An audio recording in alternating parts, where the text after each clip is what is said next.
Hello, ഞാൻ Riyas കൈവലിസ്. Car ഡീറ്റെയിലുമായി ബന്ധപ്പെട്ട question answer സീരീസാണ് നമ്മൾ കണ്ടിന്യൂ ചെയ്യുന്നത്. എന്നൊരു കസ്റ്റമർ നമ്മൾ ചോദിച്ചൊരു ചോദ്യം, വാട്ടർ മാർക്സ് അല്ലെങ്കിൽ വാട്ടർ ഡെപ്പോസിറ്റ്സ്, ഹാർഡ് വാട്ടറിൻ്റെ ഡെപ്പോസിറ്റ് വണ്ടിയിൽ വന്നു കഴിഞ്ഞാൽ അത് പ്രോപ്പറായിട്ട് ക്ലീൻ ചെയ്യാൻ കഴിയുന്നില്ല, എന്താണ് സൊല്യൂഷൻ? അപ്പോൾ അത് നമുക്ക് എന്തുകൊണ്ടാണ് വാട്ടർ സ്പോട്ടിങ് വരുന്നതെന്ന് നമുക്ക് മനസ്സിലാക്കാം.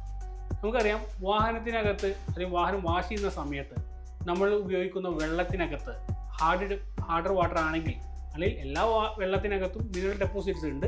അത് ഹാർഡ് വാട്ടർ ആണെങ്കിൽ നിങ്ങളുടെ വാഹനത്തിൽ വാഷ് ചെയ്യുന്ന സമയത്ത് ആ ഡെപ്പോസിറ്റ് എല്ലാം തന്നെ ക്ലിയർ കോട്ടിനകത്ത് പറ്റിപ്പിടിക്കുകയും പെട്ടെന്ന് അത് ഡ്രൈ ഓഫ് ആയിക്കൊണ്ട് നിങ്ങളുടെ ക്ലിയർ കോട്ടിൽ അത് പറ്റിപ്പിടിച്ച് കഴിഞ്ഞാൽ അത് വാട്ടർ സ്പോട്ടിംഗ് ആയിട്ടാണ് കാണപ്പെടുന്നത്. അപ്പോൾ നമ്മൾ ശ്രദ്ധിക്കേണ്ട കാര്യം, ഇത്തരത്തിലുള്ള വാഹനങ്ങൾ വാഷ് ചെയ്യുന്ന സമയത്ത് ഒരു കാരണവശാലും വെയിലത്തിട്ട് വാഷ് ചെയ്യാതിരിക്കുക എന്നാണ് ഒരു സൊല്യൂഷൻ. രണ്ടാമത്, നമുക്കറിയാം നമ്മുടെ വീട്ടിലെ വെള്ളം അല്ലെങ്കിൽ ഹാർഡ് വാട്ടർ ആണ്, കുഴൽ ക്ലിയർ വെള്ളമാണെന്ന് മനസ്സിലാക്കി കഴിഞ്ഞാൽ അത്തരം വെള്ളങ്ങൾ ഉപയോഗിച്ചുകൊണ്ട് വാഹനം വാഷ് ചെയ്യാതിരിക്കുക എന്നാണ് ഒരു സൊല്യൂഷൻ.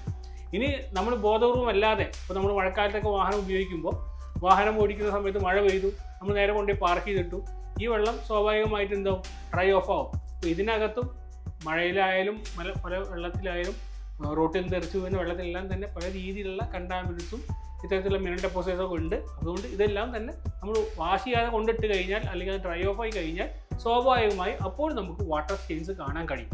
ഇതെങ്ങനെയാണ് ക്ലീൻ ചെയ്തെടുക്കുക എന്നതാണ്. അപ്പോൾ നമുക്ക് മനസ്സിലായി നമ്മൾ വാഷ് ചെയ്യുന്ന സമയത്ത് സംഭവിക്കുന്ന പ്രധാന കാരണമുണ്ടെന്ന്. അപ്പോൾ തീർച്ചയായിട്ടും നമ്മൾ വാഷ് ചെയ്യുന്ന സമയത്ത് തന്നെ ഒരു വാഹനത്തിൻ്റെ ഓരോ പാനൽ വാഷ് ചെയ്ത് കഴിഞ്ഞാൽ ഉടനെ തന്നെ അവിടെ തുടച്ചെടുക്കാൻ ശ്രദ്ധിക്കുക. ഒരിക്കലും അത് പെട്ടെന്ന് ഡ്രൈ ഓഫ് ആക്കാനോ അതിൽ വെയിലത്തിട്ട് വാഷ് ചെയ്തുകൊണ്ട് പെട്ടെന്ന് ഡ്രൈ ഓഫ് ആകാൻ കൃത്യമായ ഒരു മൈക്രോഫൈബർ ടവൽ യൂസ് ചെയ്തുകൊണ്ട് നമ്മൾ എന്ത് ചെയ്യുക, കൃത്യമായി വൈപ്പ് ചെയ്തെടുക്കാം. ഇനി അത് സംഭവിച്ചു, അത് ക്ലീൻ ചെയ്യാനുള്ള ഒരു സൊല്യൂഷൻ എന്ന് പറയുന്നത്, നിങ്ങൾ കാർ ഡീറ്റെയിലിംഗ് സെൻറ്റേഴ്സിനെ സമീപിച്ചുകൊണ്ട് ക്ലേ ബാർ പോലെയുള്ള അസിഡിക് സോപ്പ് സൊല്യൂഷൻസ് ഉപയോഗിച്ചുകൊണ്ട് അത്തരത്തിലുള്ള കണ്ടാമിനൻസിനെ, വാട്ടർ മിനറൽസിനെ കൃത്യമായി ക്ലീൻ ചെയ്തെടുക്കാൻ പറ്റും.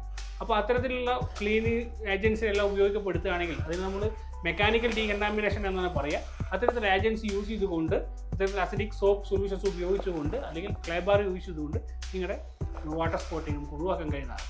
ഇനി നിങ്ങൾ ഒന്നും കൂടി ഹാർഡറായ വാട്ടർ സ്പോട്ടിംഗ് ആണ് നിങ്ങളുടെ വാഹനത്തിൽ പറ്റിപ്പിടിച്ച് കിടക്കുന്നത് ബോധ്യമായ അടുത്ത സൊല്യൂഷൻ എന്ന് പറയുന്നത് വാട്ടർ സ്പോട്ട് റിമൂവറുള്ള കെമിക്കൽ ഡീകണ്ടാമിനേഷൻ പ്രോസസ്സിലൂടെ അത് കൃത്യമായി എടുക്കാം. അതൊന്നുകൂടി അസിഡിക്കാണ്. അപ്പോൾ നമ്മുടെ വാഹനത്തിനകത്ത് ഉപയോഗിക്കുമ്പോൾ കൃത്യമായി അത് വാട്ടർ ഡയലൂഷൻ എല്ലാം നടത്തിക്കൊണ്ട് കൃത്യമായി കമ്പനി പറയുന്ന ആ ഒരു ഡയലൂഷൻ പ്രൊപ്പോർഷനൊക്കെ യൂസ് ചെയ്തുകൊണ്ട് ഒരു മികച്ച ഒരു വാട്ടർ സ്പോട്ടിംഗ് റിമൂവർ യൂസ് ചെയ്തുകൊണ്ട് എന്ത് ചെയ്യാം, നമ്മുടെ വാഹനത്തിലുള്ള ഇത്തരത്തിലുള്ള വാട്ടർ സ്പോട്ടിംഗ് റിമൂവ് ചെയ്യാം.